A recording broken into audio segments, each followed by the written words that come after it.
Ya, kesaksiannya ya. Ini kenapa gini? Shalom semuanya. Dengar suara saya? Halo, dengar suara Iya, saya? dengar Bu, dengar jelas. Silakan Bu. Shalom semuanya. Sebelum saya bersaksi, saya akan memperkenalkan diri saya. Nama saya Katrin Cakra. Saya berasal dari Maluku Utara, Ternate, tetapi sudah berdomisili di Surabaya selama 40 tahun. Latar belakang keluarga kami adalah Konghucu, mama, papa, kakek, nenek semua, bapak, ibu semuanya kita berlatar belakang Konghucu dan tidak sama sekali mengenal Tuhan. Dan saya dari belakang yang broken home juga, tidak dapat kasih dari orang tua. Mama papa saya juga bercerai dan kami juga tinggal berkumpul dengan keluarga yang besar, dengan keluarga mama, dan tidak ada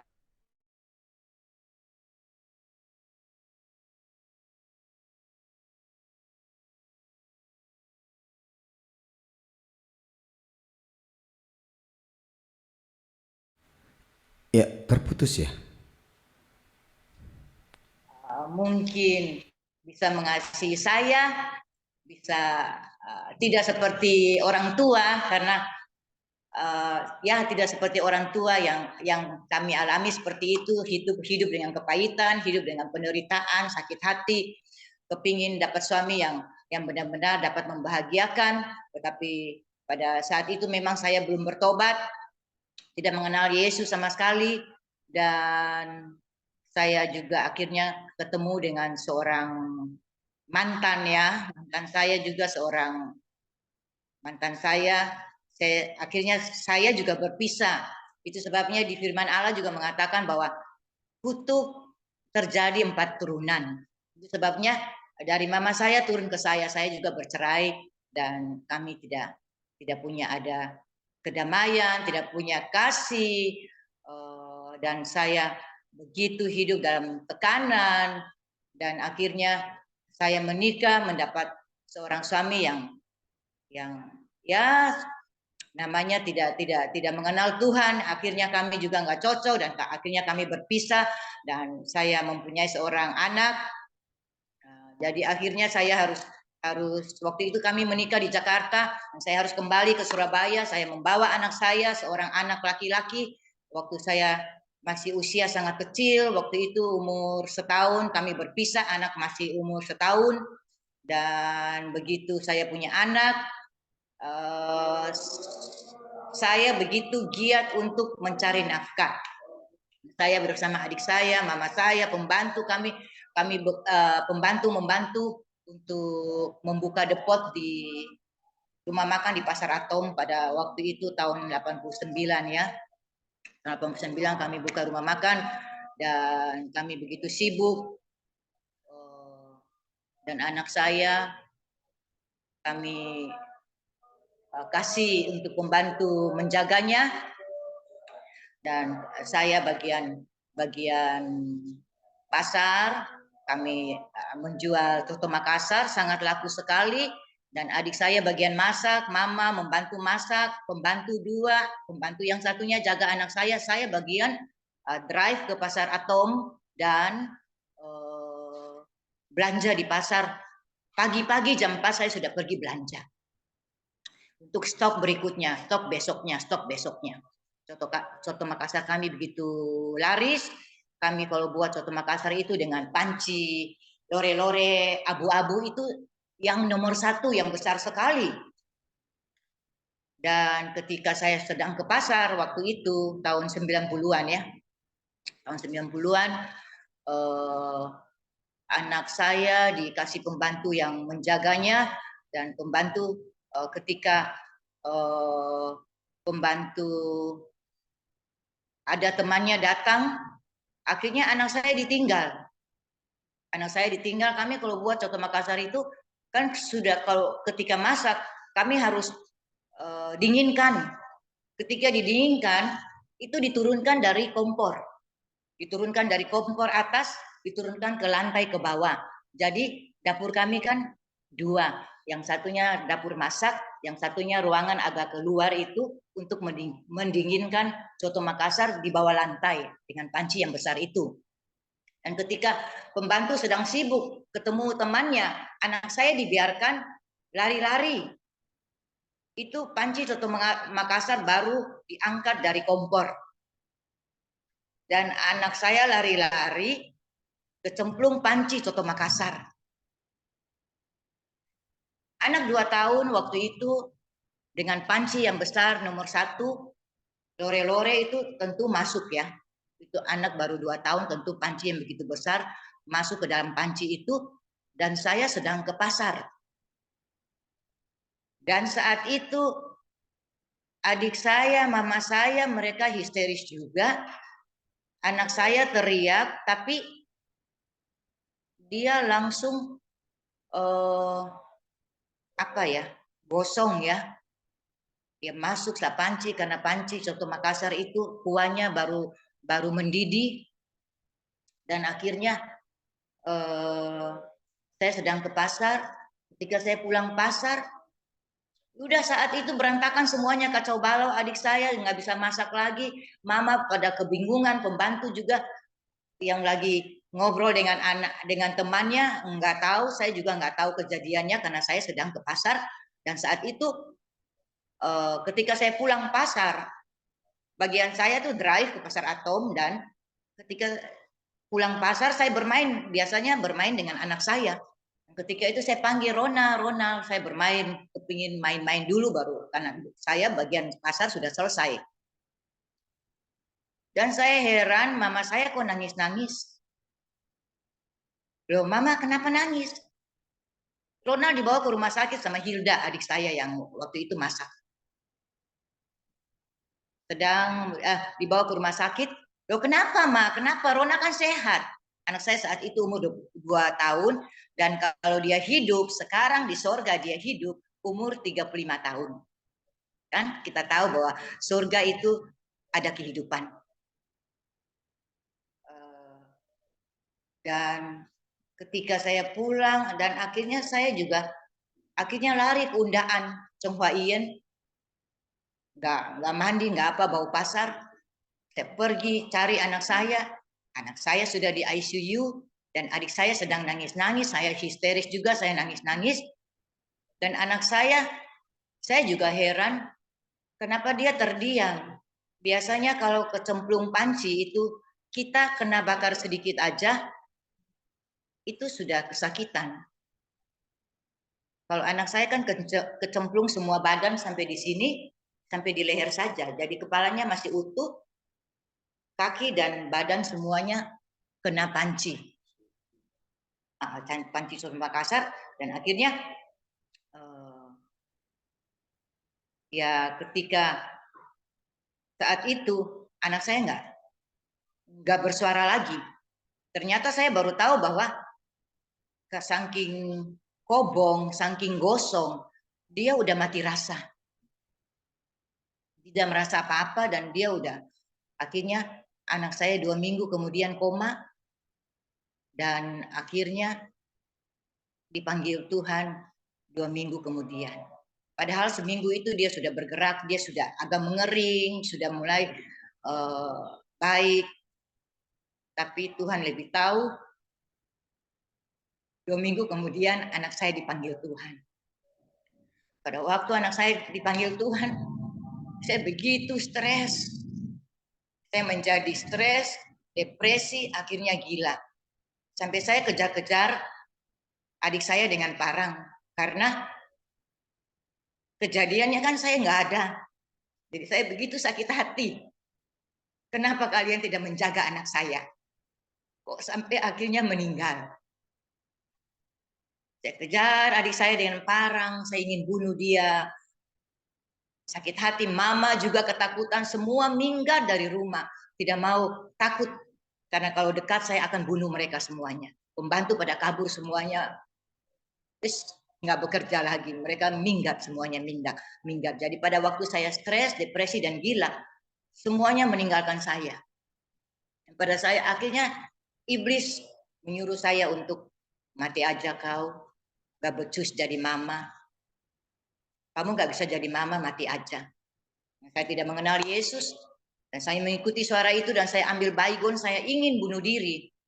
Ketika saya mau minum baygon, suara Tuhan memanggil saya. Seperti Samuel, Samuel, Samuel.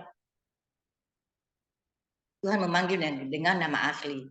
Nama Catherine adalah nama baptisan saya.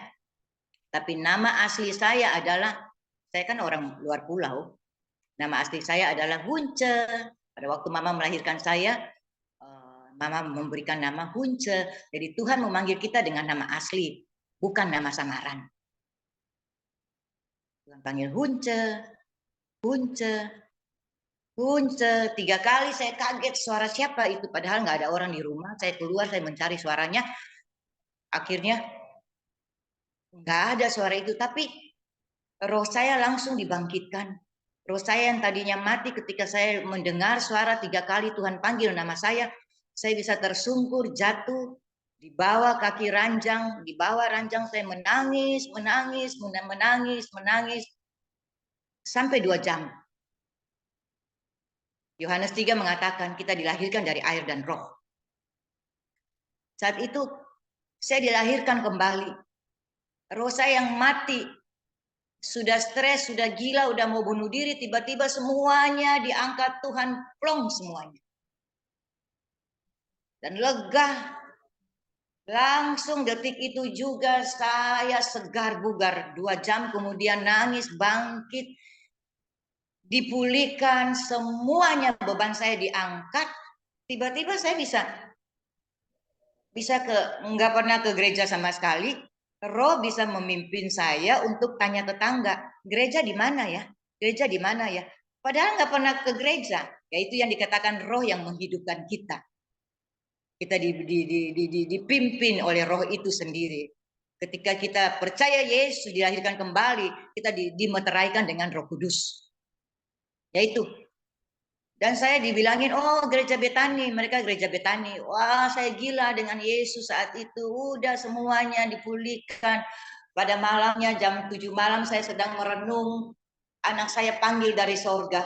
Mama, Ronald enak di sini. Mama, Ronald enak di sini. Tambah saya dikuatkan lagi. Detik itu juga udah saya gila dengan Yesus. Saya nggak pernah mikir anak saya lagi. Anak saya 1 bulan, itu 1 bulan ya, 1 bulan. Kemudian itu saya lahir baru. Adik saya ketika saya kejar-kejar dengan parang, seminggu anak saya meninggal, adik saya bertobat. Ketika saya mengejar dia dengan parang, dia bilang, Tuhan tolong, Tuhan tolong, Tuhan tolong. Mama saya 15 tahun kemudian. Kami berdoa, akhirnya mama saya bertobat. Dan adik saya ketemu Yesus lebih dulu, karena saya kejar-kejar dengan parang, dia bertobat. Dan akhirnya saya sebulan kemudian. Dan saya dibangkitkan, saya gila dengan Tuhan. Akhirnya saya nggak peduli anak saya lagi. Kuburannya, bompainya, semuanya tidak dibuat. Saya tidak peduli. Dikatakan bahwa kuburan nggak ada apa-apanya lagi. Buat apa kita sembah-sembah? Buat apa kita datang ke kuburan ke orang mati? Tidak lagi. Roh saya betul diperbaharui. Anak saya sampai sekarang kuburannya kemana saya nggak tahu karena tidak pernah bikin bompai. Dan akhirnya ketika kita mengalami Yesus, mengalami perjumpaan dengan Yesus, mengubah seluruh aspek kehidupan saya. 3 tahun kemudian, saya dipanggil Tuhan, roh yang begitu peka, mendengar Tuhan, saya masih buka kapsalon, dan Tuhan bilang, tinggalkan kapsalon kamu semuanya, melayani aku. Saya juga tidak mengerti, Tuhan sudah merencanakan untuk saya menjadi hambanya. Dan akhirnya saya meninggalkan kapsalon saya, saya sekolah Alkitab di Cianjur di waktu itu Bapak Awan Datu. Setelah 5 tahun kemudian saya sekolah S1 dan saya pernah full timer di Mawar Sharon Cempaka juga dengan Pendeta Yusuf senior, gembala saya senior Pendeta Yusuf. Dan ketika Tuhan bilang pergi ke pulau-pulau untuk memberitakan Injil, Akhirnya saya pergi ke pulau-pulau memberitakan Injil. Sampai sekarang saya melayani keliling sampai kemanapun.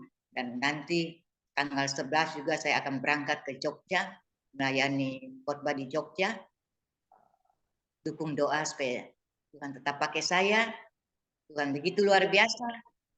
Jadi setiap kita sebagai orang Kristen harus mengalami perjumpaan dengan Tuhan. Itu yang membuat kita diubahkan. Tuhan memberkati. Demikian kesaksian saya. Terima kasih Ibu Catherine kesaksiannya malam hari ini. Sangat luar biasa, sangat memberkati, mungkin bisa jadi inspirasi buat kita atau buat semangat kita untuk tetap melekat sama Tuhan. Cara Tuhan memanggil kita untuk menjadi anaknya sangat luar biasa. Walaupun Bu Catherine melalui perjumpaan dengan Tuhan Yesus dengan cara seperti itu, tapi Ibu menjadi orang yang sangat terpilih.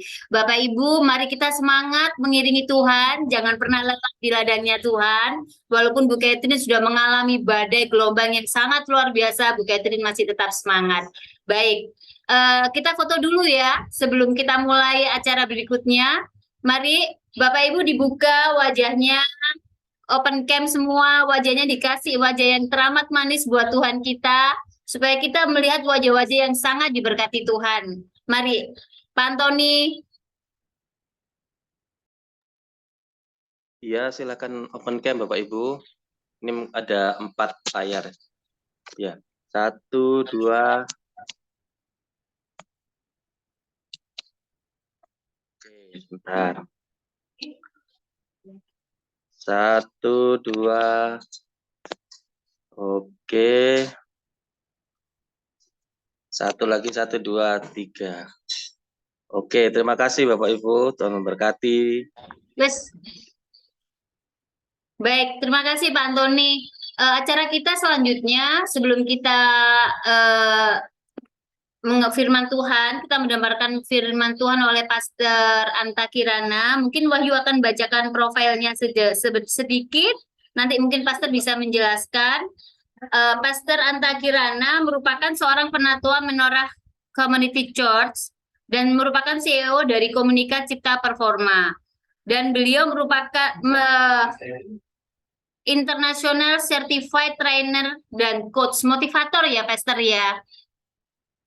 Sangat luar biasa, Pastor. Pastor mempunyai istri nama Ibu Liana dan mempunyai 2 putra, Joyce Natalie dan Jeremy Nathanael. Baik, mari kita nyanyikan satu lagu. Setelah itu kita doa firman dipimpin oleh Bu Mercy. Mari Pak Fran, silakan.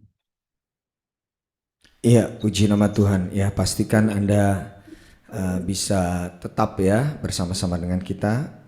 Kita akan naikkan satu pujian untuk firman Tuhan. Haleluya. Kasih Tuhan bagi kita itu kasih yang luar biasa, kasih yang sempurna bagi kita. Dia juga begitu setia mengasihi kita. Ingat, Tuhan itu setia, belas kasih Tuhan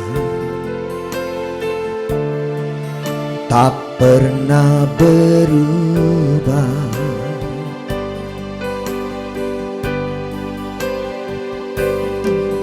Tak ada alasan untuk menyerah. Hati yang hancur Tuhan pakai.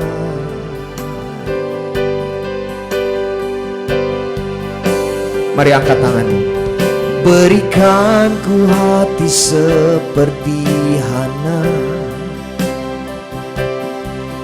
yang bertahan di dalam air mata. Tuhan ingat, Tuhan angkat, belas kasih Tuhan nyata. Berikan ku hati seperti Daud yang remuk hati di hadapan Tuhan. Tuhan lihat, Tuhan angkat belas kasih Tuhan besar bagi kita.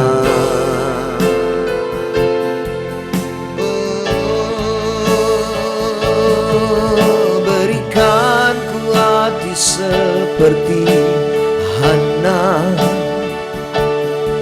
yang bertahan di dalam air mata. Oh Tuhan ingat, Tuhan angkat belas kasih Tuhan nyata. Berikan ku hati seperti Daud yang remuk hati di hadapan Tuhan. Oh Tuhan lihat, Tuhan angkat, Tuhan lihat, Tuhan angkat, Tuhan lihat, Tuhan angkat belas kasih Tuhan besar bagi kita. Berikan tepuk tangan bagi kemuliaan nama Tuhan.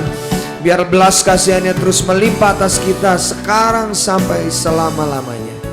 Terima kasih Tuhan Yesus, terima kasih. Mari saya persilakan host, Tuhan Yesus memberkati. Mari Bu Mercy silakan untuk pimpin doa firman. Bu Mercy? Mari kami serahkan Pastor Anta kiranya. Silakan Pastor untuk Terima sekalian doa kasih firman dan Bapak yang baik, kami mengucap syukur untuk hari ini. Terima kasih Tuhan untuk kesaksian yang memberikan kami kekuatan. Dan kami berdoa supaya malam hari ini hati pikiran kami terbuka oleh firman Tuhan. Roh Kudus yang ada di dalam hati kami memimpin kami kepada segala kebenaran. Dan hamba-Mu berbicara terbatas, tapi kami percaya kuasa-Mu di dalam kami tidak terbatas. Dan kami berdoa firman-Mu Tuhan memberikan teguran, ajaran, bahkan kemampuan untuk memperbaiki kehidupan kami sehingga kami hidup benar di hadapan Tuhan. Di dalam nama Yesus kami serahkan pewartaan firman dalam tangan-Mu, yang percaya dan siap diberkati firman Tuhan bersama kita. Katakan amin. Memberkati, amin. Shalom Bapak Ibu, apakah suara saya jelas Ibu Wahyu? Sangat jelas Pak, sangat jelas. Thank you Pak Frans. Pak Frans juga suaranya seperti di studio rekaman ini ya. Oke, shalom saya ucapkan. Kembali ketemu dengan Pak Hadi ya, Ibu Yuliana yang biasanya onsite. Saya belum melihat nih di mana akunnya Pak Hadi. Dan Bapak Ibu Saudara silakan bisa buka kamera ya, supaya kita saling melihat satu dengan yang lain. Hari ini firman Tuhan temanya adalah real love atau kasih yang sejati. Boleh juga dikatakan perfect love atau kasih yang sempurna. Nah, kita akan lihat bersama-sama di dalam screen. Apakah PowerPoint-nya sudah terlihat dengan baik, Pak Frans? Sudah ya? Baik. Nah, Oke, Pak. hari ini nats pembacaan kita di Yohanes 3 ayat 16 saja. Satu ayat saja. Tapi sebelum memulai, perkenalkan dulu bagi yang sudah lama kita nggak ketemu ya, 3 tahun lebih sejak sebelum pandemi sampai pandemi berakhir. Saya sebagai CEO dari perusahaan PT Komunika Cipta Performa, bergerak di bidang training, ya sales, communication, leadership, dan juga motivasi, juga coaching sebagai seorang coach, dan sehariannya sebagai bapak juga buat anak-anak saya, tadi sudah disampaikan, dan saya seorang penatua, pelayanan saya di gereja Menorah Community Church, ada 4 cabang, ada 4 gembala, dan total 1.200 jemaat. Dan saya senang sekali hari ini bisa bertemu dengan Bapak Ibu, dan mari kita langsung saja mulai. ya di pendahuluan, maka saya sampaikan begini. Tentunya semua orang sangat suka untuk dikasihi dan semua orang sangat suka untuk dicintai. Sepakat Bapak Ibu? Ya, kalau ada di antara kita tidak suka dicintai, tidak mau dikasihi, itu pasti bohong. Ya, kita ke gereja saja begitu salaman, tiba-tiba asyirnya tidak melihat kita, tersinggung. Kita melihat ada orang yang kita kenal memberikan undangan ulang tahun atau undangan perkawinan atau undangan apa saja, dan kita menyadari kita tidak termasuk yang diundang, mulai merasa tersinggung. Maka kita bisa mengetahui bahwa realitanya adalah semua orang sangat suka dicintai dan sangat suka dikasihi, termasuk saya. Namun sebuah statement tambahan yang saya mau tambahkan ada yang lebih penting, siapa yang mencintai tentunya itu penting juga. Jadi ketika saya dicintai, tapi siapa yang mencintai saya itu menjadi penting. Ya, maka ketika saya menyadari anak saya mencintai saya, pasangan saya mencintai saya, kemudian orang yang saya cintai balik mencintai saya, tentunya happy. Dan tentunya kita juga tidak mau ya dikasihi oleh katakanlah seseorang yang tidak kita harapkan mengasihi kita. Apalagi dikasihi oleh iblis, nggak mungkin kita mau. Dan tentunya iblis tidak bisa mengasihi dengan sejati kepada kita. Namun di sini perhatikan baik-baik Bapak Ibu, kita menyadari bahwa kehadiran kita malam hari ini melewati pandemi, tantangan, masalah, kesulitan, apapun dalam kehidupan kita, kita dikasih pribadi bernama Yesus. Tuhan Yesus yang mengasihi kita, sehingga kita mendapatkan berkat ganda. Yang pertama, kita dicintai. Yang kedua, kita tahu yang mencintai kita adalah pemilik dunia, alam semesta, surga, langit, semua milik Dia. Sehingga double lah berkat kita. Ya, nah, ada dua jenis mengasihi. Kalau kita bicara tentang real love, berarti ada yang tidak real. Ada cinta yang sejati, ada cinta yang palsu.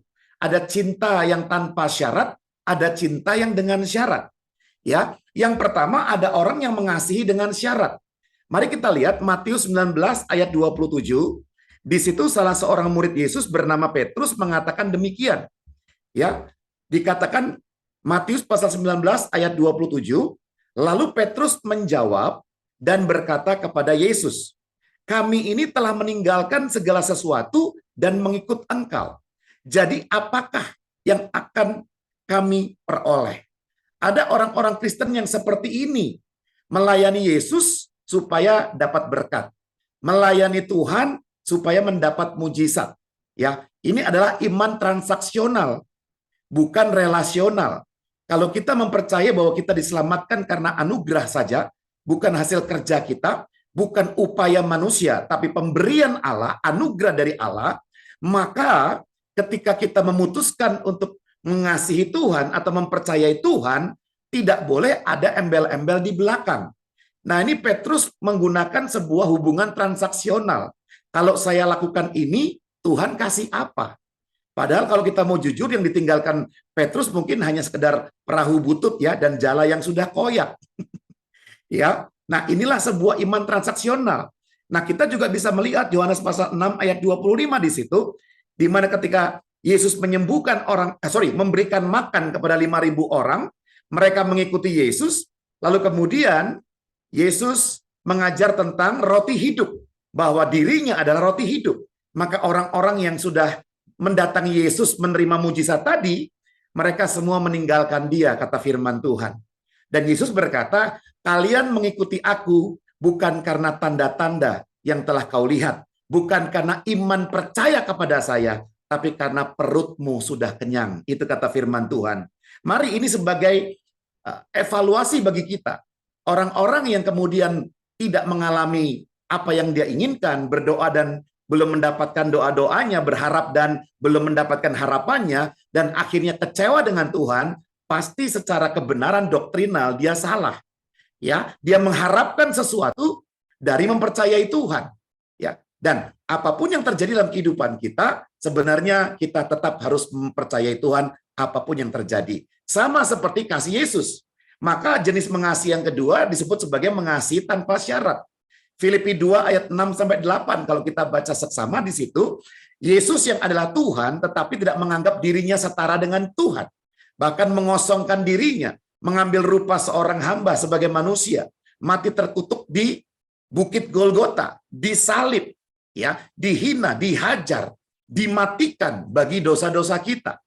Kalau Petrus bertanya apa yang akan kudapat setelah aku meninggalkan segala sesuatu, maka Yesus bisa bertanya juga, tahukah engkau Petrus apa yang telah kutinggalkan untuk bertemu denganmu?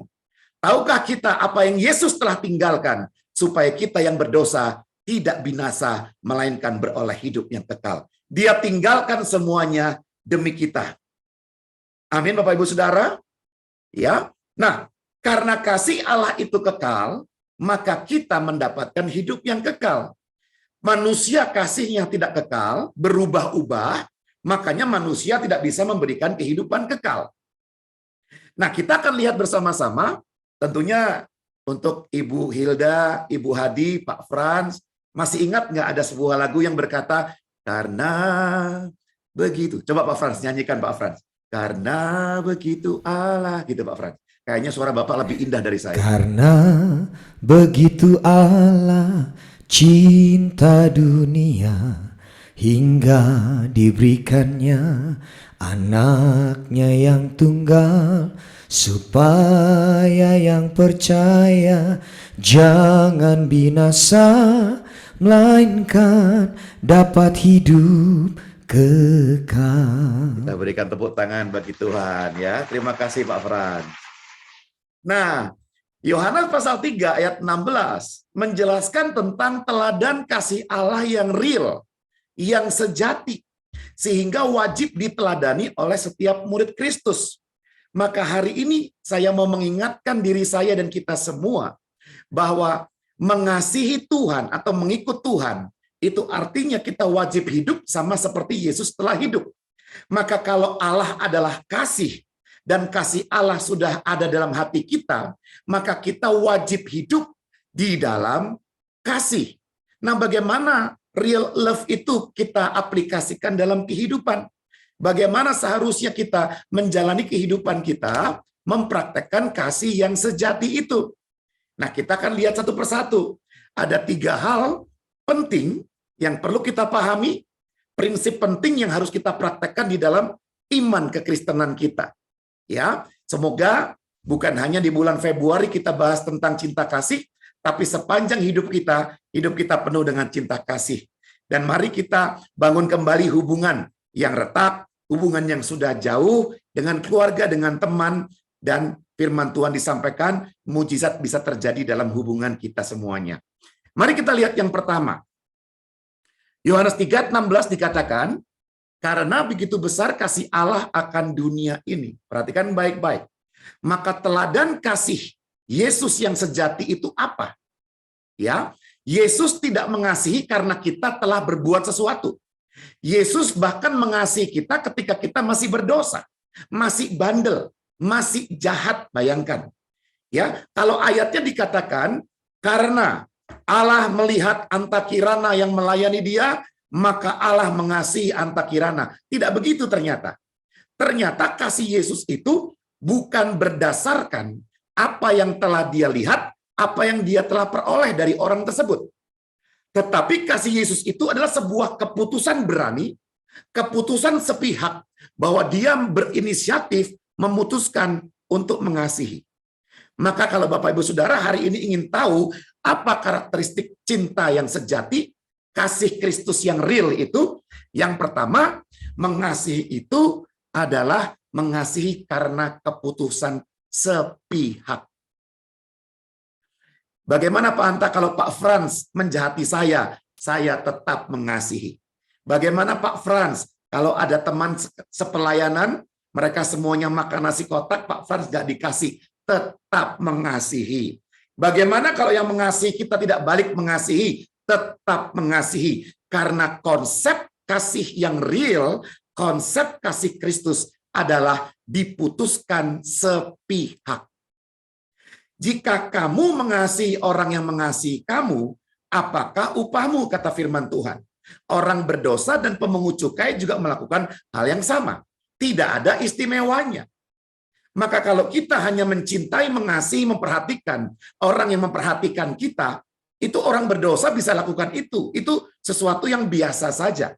Yang luar biasa adalah ketika dunia ini tidak mengasihi kita, kita tetap mengasihi mereka. Karena real love itu didasarkan karena keputusan sepihak. Tuhan memutuskan untuk mengasihi dunia yang berdosa. Mari saya minta tolong Pak Frans, tolong bacakan Roma 8 ayat 32. Ya, apakah ada Alkitab di depan Pak Frans? Ya, terima kasih Pak Frans. Nanti kalau kita ketemu di Surabaya, saya traktir makan ya Pak Frans ya. Maret ya, minggu pertama saya ke Surabaya. Roma 8 ayat 32.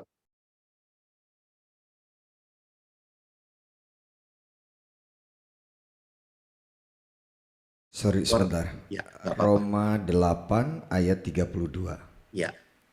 Firman Tuhan katakan, Ia yang tidak menyayangkan anaknya sendiri, tetapi yang menyerahkannya bagi kita semua, bagaimanakah mungkin Ia tidak mengaruniakan segala sesuatu kepada kita bersama-sama dengan Dia? Terima kasih. Apa yang sudah saya dan Pak Frans lakukan? Apa yang sudah manusia lakukan sehingga kita berhak atas cintanya? Tidak ada. Bahkan kita masih berdosa.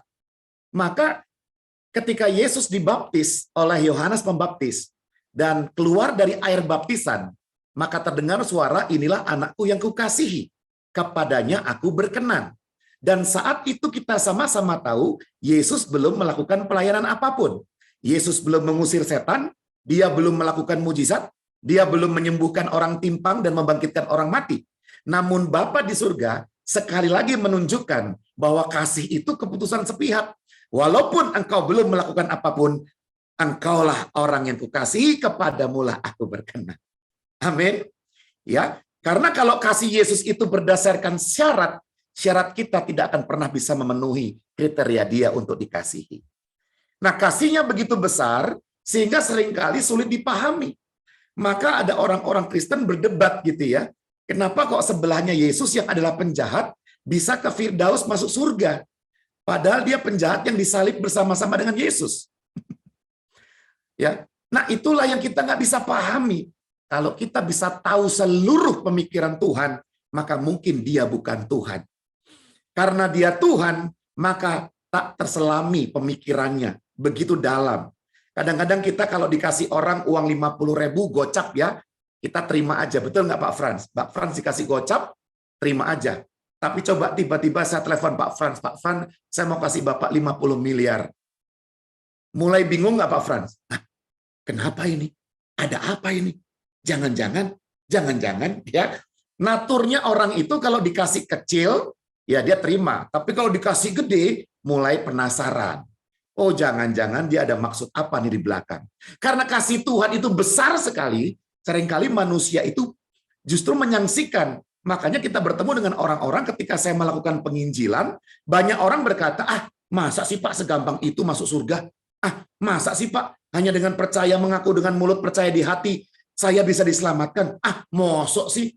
Karena begitu Tuhan mengasihi kita, seringkali mereka justru tidak mau menerima kasih itu. Mereka pengennya yang berat-berat, padahal nggak bisa orang diselamatkan dengan tindakannya sendiri. Ya, maka Bapak Ibu Saudara, kita tidak bisa mengatur kepada siapa Allah memberikan berkat, anugerah, kekuatan, kasihnya, kita nggak pernah tahu. Ya, tetapi yang jelas adalah Dia Allah yang penuh kasih. Teladan Yesus itu mengasihi bukan dengan perasaan, tapi dengan keputusan. Silakan tuliskan di kolom chat, mengasihi dengan keputusan. Kalau pakai perasaan bisa berubah-berubah ya Bapak Ibu ya. Kalau pakai perasaan hari ini sayang, besok sudah melayang sayangnya. Tetapi harus pakai keputusan. Ya. Nah, kata kasih atau bahasa Yunaninya agapao, ya ini bentuknya adalah verb indikatif aorist aktif. Apa tuh artinya? Artinya kata ini, kata mengasihi ini, mencintai atau merindukan ini adalah sebuah kata kerja yang benar-benar terjadi dan sudah dilakukan sebelumnya. Jadi Tuhan sudah memutuskan mencintai kita, ya, mencintai kita sebelumnya. Sama halnya begini, kalau saya, misalkan ya, saya pernah minta istri saya punya anak lagi yuk, gitu kan? Anaknya sudah 2, saya pengen 4. Tapi istri saya berkata begini, kamu aja deh yang hamil kalau mau punya anak lagi, ya udahlah nggak jadilah ya.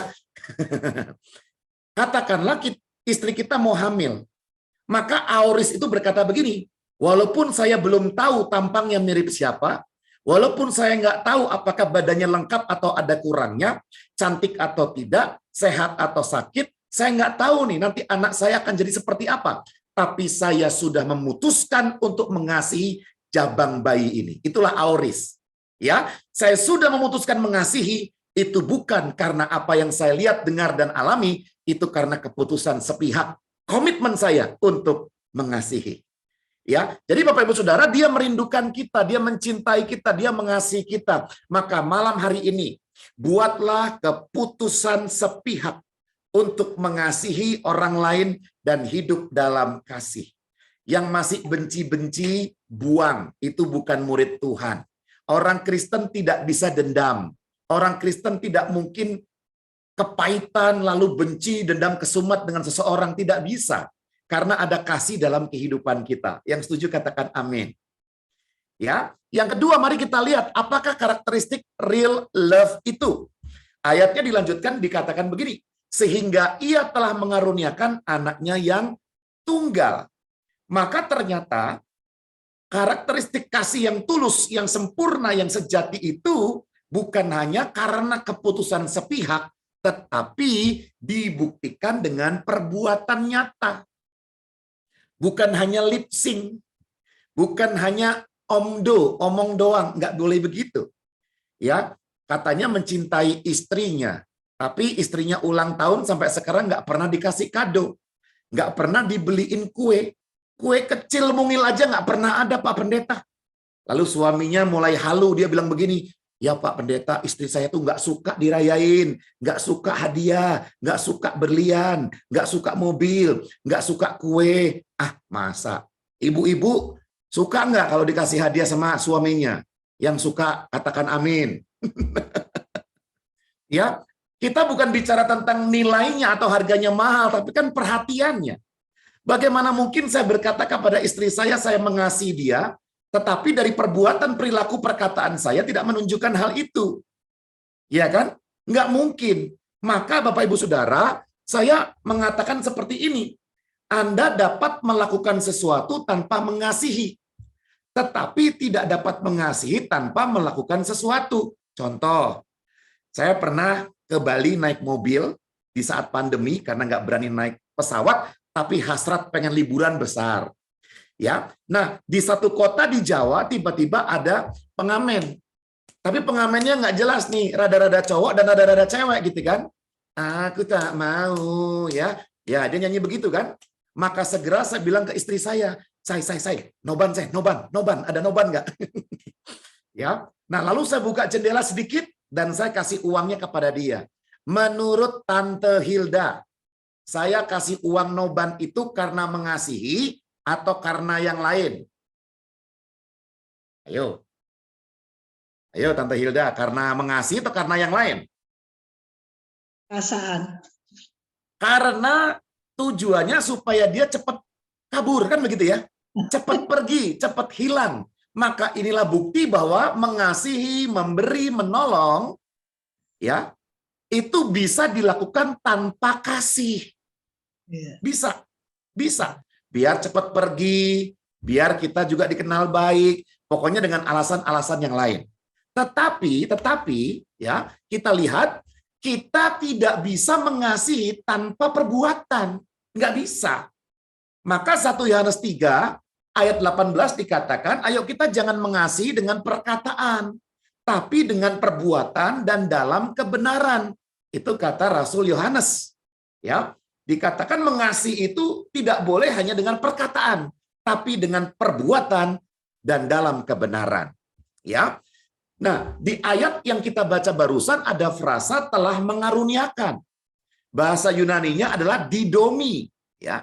Jadi ini sebuah kata kerja yang benar-benar terjadi, sudah dilakukan, selesai di masa lampau. Telah mengaruniakan itu artinya Tuhan telah menyerahkan, Tuhan telah mempersembahkan. Siapa yang dipersembahkan? Kalau kita bicara kata mempersembahkan, biasa di situ sudah ada binatang yang dipersembahkan. Di Perjanjian Lama untuk menghapus dosa bangsa Israel, imam besar setahun sekali dengan namanya Yom Kippur, ya, memintakan penghapusan dosa dengan persembahan korban anak domba yang tak bercacat, tak bercela. Tetapi di perjanjian baru, Yesus anak domba Allah, dia menjadi binatang yang dikorbankan buat kita semuanya sekali untuk selama-lamanya. Maka kita bisa lihat Bapak Ibu di sini, anaknya yang tunggal itulah yang dipersembahkan. Ya, dikatakan yang tunggal itu ternyata monogenes. Monogenes itu satu-satunya. Satu-satunya. Saya mau tanya Bapak Ibu, siapa di tempat ini yang punya binatang peliharaan? Angkat tangan. Oh, Pak Frans juga punya. Pak Frans, binatang peliharaannya apa tuh, Pak? 2 ekor anjing. 2 ekor anjing, Pak. Karena saya udah dengar 2, boleh nggak Pak kita persembahkan 1, Pak? Jangan dong. Jangan, Bapak ini pelit sekali ya, Pak ya. Punya 2, dipersembahkan 1 nggak boleh. Oke, nah kita bikin lebih horor lagi ya Pak Frans ya. Siapa yang punya anak lebih dari 1 angkat tangan. Ini lebih horor nih. Oke, Bu Hilda. Bu Hilda anaknya berapa Bu Hilda? 4, luar biasa. Bu Hilda, boleh nggak kita persembahkan 1? Kalau yang sulung, yang mungkin yang bungsu yang lebih bandel gitu? Atau yang sulung ibu rasanya nggak terlalu dekat dengan dia, kita persembahkan aja ke Tuhan gimana Bu? Ya, kita bawa ke gunung. Gunung mana yang paling dekat di Surabaya ya? Nanti kita siapkan pisaunya, nggak usah naik kuda ya, kita naik mobil aja. Ya enggak lah Pak. Enggak lah. Nah inilah, kita perlu membaca Alkitab sambil kita meresapi bahwa pengorbanan Yesus buat kita. Kenapa itu real love? Karena apa? Pak Frans punya anjing 2, 1 saja nggak rela dikorbankan. Bu Hilda punya anak 4 saja, 1 juga nggak boleh. Saya pilih yang pertama atau yang ketiga, atau yang kedua, atau yang bungsu, nggak boleh. Nah Bapak ini dikatakan monogenes, hanya satu-satunya, the only begotten son. Setelah itu nggak punya lagi. Maka gambaran Abraham terhadap Ishak itu, mengorbankan satu-satunya, itu nggak gampang Bapak Ibu. Itulah bukti. Ternyata mengasihi itu bukan hanya disertai perbuatan nyata, tapi seringkali real love adalah mengasihi disertai perbuatan nyata dan dalam pengorbanan. Dalam pengorbanan. Kasih Yesus disertai dengan pengorbanan. Kita mengira dia kena tulah. Kita mengira dia bersalah dan dihukum Allah. Ya. Buruk rupa, bagi kita pun dia tidak masuk hitungan. Tapi dosa semua yang ditimpakan kepada dia sesungguhnya untuk mengambil semua hukuman dosa manusia. Jadi Bapak Ibu Saudara, saya tarik kepada level yang lebih tinggi lagi. Real love itu bukan hanya mengasihi dengan perbuatan, tetapi mengasihi dengan perbuatan dalam pengorbanan. Maka ketika saya punya uang 10.000, saya kasih Pak Frans 1.000, itu memberi dengan mengasihi. Ya. Tapi ketika saya memberikan 9.000 ke Pak Frans, karena Pak Frans butuh sekali, dan saya mau lakukan itu, itulah mengasihi dengan perbuatan dalam pengorbanan. Jadi Yesus bukan sekedar mengasihi, tapi dia mengasihi dengan perbuatan plus dengan pengorbanan. Siap-siap Bapak Ibu. Siap-siap Tuhan izinkan kita mengasihi bukan hanya dengan perbuatan, tapi perbuatan yang mengandung pengorbanan. Apakah kita masih bersedia? Apakah kita masih mau? Atau jangan-jangan kita lebih banyak menuntut daripada memberi? Ini perenungan buat kita. Maka aplikasinya, bertindaklah sebagai bukti nyata kasih Anda kepada Tuhan. Kasih Anda kepada keluarga. Kasih Anda kepada teman-teman, rekan, dan orang-orang yang terhilang. Maka sertakan perbuatan, sertakan pengorbanan di dalam kasih yang kau miliki. Yang terakhir. Ayatnya ditutup dengan dikatakan, supaya setiap orang yang percaya kepadanya tidak binasa, melainkan beroleh hidup yang kekal. Real love yang pertama, mengasihi karena keputusan sepihak. Yang kedua, mengasihi disertai perbuatan nyata dan dalam pengorbanan. Yang ketiga, mengasihi itu harus dengan tujuan yang benar. Pak, emang ada Pak mengasihi dengan tujuan nggak benar? Ada dong. Ya, Saya panggil gantian lah Bu Wahyu nih yang kontak-kontak saya. Bu Wahyu bisa open mic ya. Bu Wahyu, kalau sampai ya saya punya teman, saya punya klien dari perusahaan saya, pemilik perusahaan itu klien saya sakit, lalu saya datengin ke rumah sakit, saya kasih buah-buahan, saya kasih kirim bunga, ucapan, bahkan saya ajak ngobrol. Apakah itu karena saya mengasihi dia, Bu Wahyu? Apakah tujuannya adalah karena tujuan murni mengasihi? Ya, biasanya kalau kita dengan klien ada tujuan lain sih, Pak. Oh, Mungkin apa menjalin itu? relationship lebih dekat. Oke, ya. Jadi perhatikan baik-baik, betul sekali, Bu Wahyu. Kalau klien saya sakit di rumah sakit saya datangi, sudah ada tindakan kasih ada, tapi apakah tujuannya benar? Ya. Oh, jangan-jangan tujuannya mengasihi ia, yang kedua supaya tetap beli sama saya. Supaya saya ada omset, ya. Ada orang-orang yang mengasihi supaya terkenal, supaya masuk warta jemaat, supaya diomongin orang, supaya masuk grup filantropis. Makanya ada orang-orang yang berbuat baik sekarang dibuat konten supaya dapat uang, supaya populer, supaya dipanggil di televisi. Nah, Bapak Ibu Saudara, kalau kita mengasihinya tujuannya bukan yang benar, maka itu masih bukan real love. Ya, nanti kita akan lihat Pak Anta, tujuan yang benar untuk mengasihi itu seharusnya apa? Satu aja, nggak boleh lebih dari satu. Hanya ini aja alasan kita mengasihi. Ya, nah tujuan kasih Yesus kepada dunia, kepada kita adalah apa Bapak Ibu? Menyelamatkan setiap orang yang percaya kepadanya. Itu aja tujuan Yesus. Tujuan Yesus mengasihi kita, tujuan Yesus ke dunia bukan mengambil nyawa, tapi berikan nyawanya. Bukan ingin dilayani, tapi melayani kita. Bukan merenggut surga kita, tapi mengambil neraka kita. Ya. Jadi kalau kita perhatikan, Yesus datang ke dunia, tidak secuil pun ada untuk keuntungan pribadinya. Tetapi sangat besar kasihnya untuk kepentingan manusia kita yang berdosa. Maka tujuan kasih Yesus dia mati di kayu salib, the one and only, hanya ini. Untuk menyelamatkan kita. Amin. Memberikan kita keselamatan. Nah, sedikit di sini saya mau ulas supaya kita mendapat tambahan ya pelajaran teologi.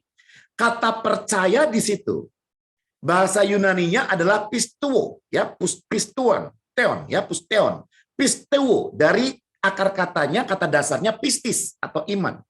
Nah, ternyata pisteuo itu artinya bukan hanya percaya, tetapi beriman kepada atau entrust, mempercayakan diri. Beda nggak Pak Frans? Percaya dengan mempercayakan. Beda. Apa Pak Frans bedanya Pak Frans? Kalau mempercayakan berarti semuanya benar-benar diserahkan kepada dia. Begitu. Kalau percaya aja cuman ya hanya percaya gitu ya. Oke. Apa ya jelasin? Sip. Makanya kita ingat lagi ya khotbah-khotbah pendeta zaman dulu kan kalau memberikan ceramah ada istilah itu, ada cerita tukang sulap yang sedang melewati jalan dari Niagara Falls itu ya. Dari Kanada ke Amerika menggunakan sebatang tali saja, seutas tali, ya kan? Lalu sang pesulap berkata begini, apakah Anda percaya saya bisa melewatinya? Maka semua orang berkata, percaya! Nah, ini di KKR banyak orang percaya kan? Di ibadah banyak orang percaya tuh, lompat-lompat, berseru bahasa roh, teriak-teriak, banyak banget tuh yang percaya Tuhan. Katanya, ya kan? Tapi saat pesulapnya bertanya begini, apakah ada yang mau ikut saya? Mulai semuanya diem, geleng-geleng ya, pura-pura nggak lihat, ngitungin jempol kaki masih ada 2 atau enggak, kan begitu ya. Nah, percaya itu ya, itu masih setengah benar sebenarnya. Karena belum teruji, tapi kalau mempercayakan artinya apa? Jika Tuhan sanggup menyelamatkan aku ya dari kematian di api menyala-nyala ini, aku percaya Tuhan, tapi jika tidak, aku tetap percaya Tuhan. Itulah mempercayakan. Ya. Ketika Daniel dimasukkan ke dalam gua singa, diancam akan dibunuh, dia tetap saja berdoa 3 kali menyembah Tuhan. Karena apa? Pada masa yang senang aku percaya Tuhan, pada masa susah aku tetap percaya Tuhan. Itulah Daniel. Maka dia tidak mau menyangkal Tuhan. Maka pisteo ini bicara tentang mempercayakan seluruh segenap hidup kita kepada Dia apapun realitanya. Yang setuju katakan amin. Dan yang menarik lagi, seringkali kan kita berdebat ya, Pak, keselamatan bisa hilang atau enggak, Pak? Ada yang bilang bisa, ada yang bilang enggak. Udahlah, saya pilih enggak menjawab ya, tapi jelaskan saja. Nah, ternyata kata percaya atau pisteo ini itu verb, kata kerja present. Artinya percayanya nggak boleh kemarin, percayanya nggak boleh besok, tapi saat kita ada di sini sekarang. Ya, aktif dan participle. Jadi bentuk tense dari kata percaya ini participle. Participle artinya terus-menerus. Maka cara membacanya adalah supaya setiap orang yang saat ini secara aktif mempercayakan hidupnya kepada Tuhan terus-menerus, maka ia tidak akan binasa dan mendapatkan hidup yang kekal. Silakan tuliskan di kolom chat terus-menerus. Ya, terus-menerus mempercayakan. Ya, pandemi terus-menerus mempercayakan. Setelah pandemi terus-menerus mempercayakan. Ini sesuatu yang kita lakukan terus-menerus dalam kehidupan kita. Ya, dan kita bisa lihat 2 Korintus 5 ayat 15, dan Kristus telah mati untuk semua orang. Di sini yang orang angkat tangan. Puji Tuhan, semua kita orang ya. Supaya mereka yang hidup, silakan angkat tangan, orang yang masih hidup. Puji Tuhan, masih hidup semua. Ya, tidak lagi hidup untuk dirinya sendiri, tetapi untuk Dia yang telah mati dan telah dibangkitkan untuk mereka. Maka hidup kita bukan milik kita lagi, tapi milik Dia yang punya hidup, dan kita hidup bagi Dia yang sudah mempunyai kehidupan kita. Maka aplikasinya, pastikanlah tujuan kita mengasihi hanyalah supaya orang yang kita tolong, orang yang kita bantu, orang yang kita kasihi, orang yang kita cintai, orang yang kita nasihati, orang yang kita injili, orang yang kita berikan kebaikan hati, merasakan kasih Kristus dan percaya kepada Dia. Satu-satunya, the only reason kenapa kita perlu mengasihi, tujuannya adalah supaya mereka bertemu dengan Yesus. Maka mereka akan melihat perbuatanmu yang baik dan memuliakan Bapamu yang ada di surga. Bapak Ibu Saudara, inilah ya cerita yang menarik. Kita bisa lihat Sir Nicholas Winton, bisa cari di YouTube, mendapatkan gelar kesatria tahun 2003 ya terhadap jasanya atas kemanusiaan. Winton menyelamatkan 669 anak keluar dari Praha Ceko ya. Dan dia melobi pejabat Inggris untuk menerima anak-anak tersebut 5 pound sterling per anak, sekitar hampir 700 juta saat ini. Ya, 700 juta saat ini. Tapi saat itu 1938. Maka 700 juta itu besar sekali di tahun 38. Dan dia berkorban, dia lakukan itu karena mengasihi tidak hanya aku punya ide nih, gimana kalau kita selamatkan anak-anak, nggak hanya itu, ya.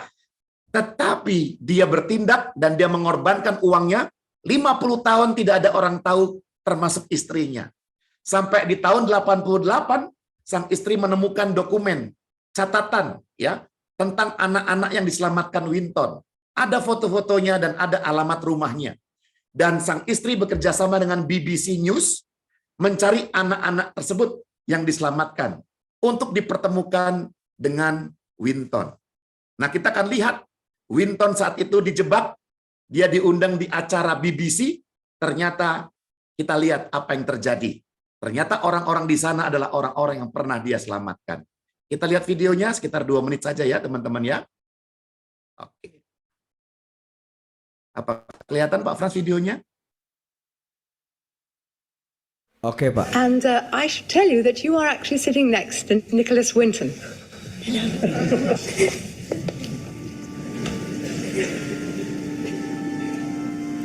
Inilah Winton yang berkacamata.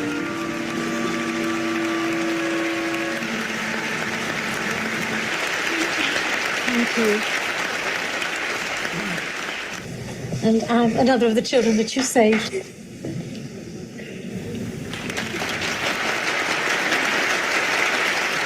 Can I ask, is there anyone in our audience tonight who owes their life to Nicholas Winton? If so, could you stand up, please?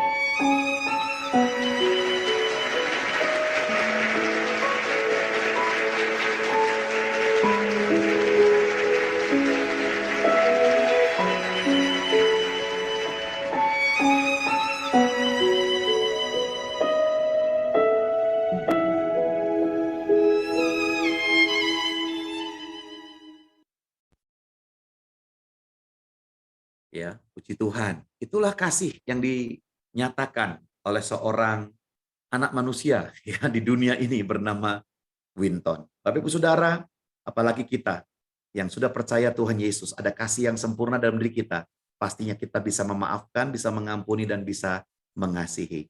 Bapak Ibu Saudara, inilah teladan kasih Yesus, yaitu kasih yang sejati yang sebenarnya. Yang pertama, mengasihi harus karena keputusan sepihak. Mengasihi disertai dengan perbuatan nyata dan dalam kebenaran. Dan yang terakhir, mengasihi dengan tujuan yang benar, yaitu supaya mereka bertemu dengan kasih Kristus dan diselamatkan. Mari kita berdoa. Terima kasih Bapa yang baik.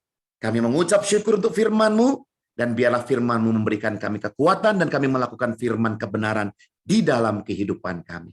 Haleluya. Amin. Tuhan Yesus berkati kita semua.